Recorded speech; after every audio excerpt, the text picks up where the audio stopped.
జిల్లా ఇందుకూరుపేట మండలం కుర్తిపాలెం గ్రామంలో బెజవాడ సుధాకర్ రెడ్డి ఆధ్వర్యంలో తెలుగుదేశం పార్టీ ఆవిర్భావ దినోత్సవ వేడుకలు ఘనంగా జరిగాయి. ఈ సందర్భంగా పార్టీ జెండా ఆవిష్కరించి కేక్ కోసి సంబరాలు చేసుకున్నారు.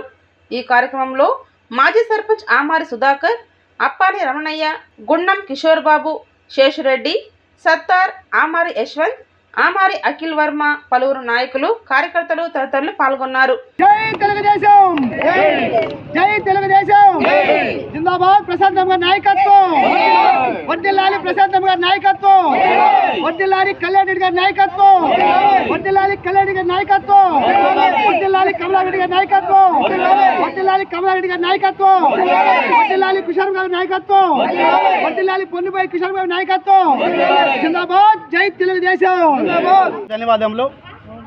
స్వర్గీయ నందమూరి తారక రామారావు 43 సంవత్సరాలుగా తెలుగుదేశం పార్టీ స్థాపించిన కారణంగా ఈరోజు కుర్తిపాలెం గ్రామంలో ఈ పార్టీ జెండా ఆవిష్కరణ కార్యక్రమం మన కోవూరు శాసనసభ్యురాలు వేమిరెడ్డి ప్రశాంతమ్మ గారి ఆదేశాల మేరకు మన యువ నాయకులు ధూరు కళ్యాణ్ రెడ్డి గారి ఆధ్వర్యంలో, అలాగే కోడూరు కమలారెడ్డి గారు మరియు చెంచు కిషోర్ బాబు గారి ఆధ్వర్యంలో ఈ కుర్తిపాలెం గ్రామంలో కుర్తిపాలెం నాయకులు బెజవాడ సుధాకర్ రెడ్డి గారు, ఆమారి సుధాకర్ గారు మాజీ సర్పంచి మరియు కార్యకర్తలు, టీడీపీ లీడర్సు, గ్రామ కాపురస్తులు, మహిళలు అందరూ పాల్గొని ఈ కార్యక్రమాన్ని జయప్రదం చేసినందుకు అందరికీ ధన్యవాదాలు తెలుపుకుంటున్నాము.